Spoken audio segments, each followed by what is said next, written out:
The Ugly Duckling, A Journey of Quiet Becoming. Retold for those who walk the long path to discover who they truly are. Long ago, in a quiet valley where the mists slept late and the reeds whispered to the wind, a clutch of eggs lay nestled under a mother duck's belly.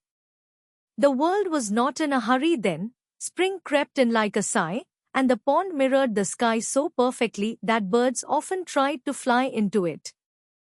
The mother duck was proud of her cozy nest, tucked safely between lily stalks and a mossy tree stump. Her eggs, speckled and smooth, were her treasure. Each day, she turned them gently, sang lullabies in the language of ripples, and dreamed of the ducklings who would one day follow her in a wobbly little line. One morning, under a sun still yawning over the hills, the eggs began to tremble. Crack! Out popped fuzzy heads, 1, 2, 3, 4. Each soft, yellow, cheeping with life. The mother cooed lovingly. But the largest egg remained still. Days passed. The others grew stronger, louder, brighter. And still, the largest egg waited. Villagers walking past the pond pointed and chuckled. Maybe it's a turkey egg, one said. Or a goose, said another. Too big to be a proper duck. But the mother duck kept turning it. Whispering to it. Waiting. Finally, with a sound like a pebble slipping into water, the shell broke open. The chick that emerged was different. He was not yellow, but grey. His neck longer. His eyes quiet. His feathers soft but shadowed.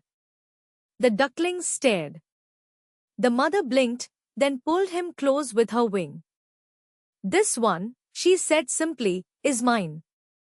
As the ducklings grew, so did their games, splash fights, bug chases, puddle ballet. But the grey one, the last hatched, was always a little outside the circle.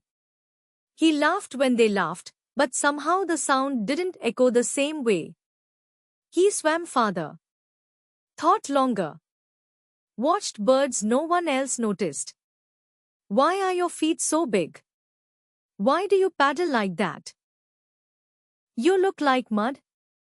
The others teased, sometimes with giggles, sometimes with jabs. The animals near the pond took notice. The frogs blinked slowly when he passed. The squirrels, always quick to chutter, grew strangely silent when he perched nearby. He tried to mimic the others, walking the same way, quacking with the same pitch. But still, he remained the odd patch in the quilt. One day, during a game of feather tag, he accidentally knocked over a mushroom that the elder ducks had used as a perch. Clumsy, they cried. Ugly and awkward. The words landed like stones. Not sharp, just heavy. That night, he swam to the far end of the pond where the water grew cold. He looked at his reflection. Who am I? He whispered. The pond gave no answer. Summer turned to autumn. The green bled into gold. The birds began to prepare for migration. One afternoon, as the sky turned crimson with evening, the grey duckling saw a flock unlike any he had known. Long-necked, white-winged, gliding across the sky like moonlight-given feathers. He stared, breathless. Their cries were haunting. Beautiful. Somehow, they tugged at something buried inside him. That night, he left. No farewell. No noise. Just a ripple in the pond, and the slow, careful paddling of one who did not know where they were going, only that they could no longer stay. Winter came like a forgotten debt, all at once and without apology. The duckling, now thin and weathered, wandered from pond to river bank to abandoned barn. Wherever he went, he was turned away. A rooster snapped at him. A dog barked cruelly. Even the wine seemed to push him back. He found shelter beneath an overturned boat. He ate frozen berries. He slept curled like punctuation, afraid to finish the sentence of his journey. Sometimes he dreamed of the white birds in the sky. Sometimes he dreamed of nothing. Then, one morning, when he was sure his wings would never lift, warmth touched his feathers. He opened his eyes to a world softened by melt. Buds peeked from branches. The ice on the pond cracked like a smile. And into that moment, graceful and real, the white birds returned. Swans.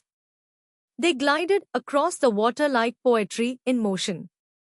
And the now-grown duckling, taller, sleeker, though still unsure, stepped toward the pond. He did not expect a welcome.